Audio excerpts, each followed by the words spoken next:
In this video, we're going to look at drawing lines of best fit, or best fitting lines, and then using them.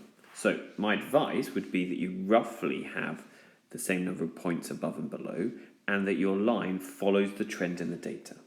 So if I bring in my line here, if I roughly get it so that we've got 3 above and 3 below, I say that is a good line of best fit. Now, the next part says, if a pupil scored 65 in his French exam, what would he have got in his Italian?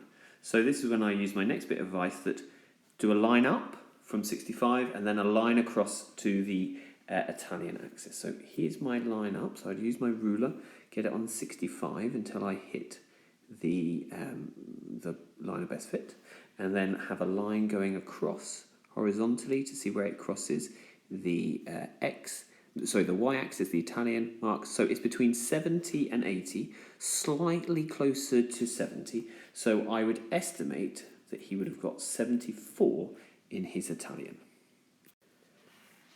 Okay, on to the second question. So we've got to draw our line of best fits. Remember, roughly half above and below, and that follows the trend. So I'm going to put it about there. So I've got about 1 on, and yeah, about there, say, roughly half. And then it wants to know, use your graphs to estimate the speed after 10 seconds.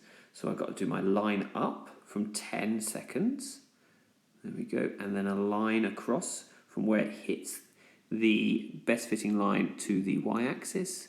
So I would say my estimate would be, after 10 seconds, it's 70 miles per hour.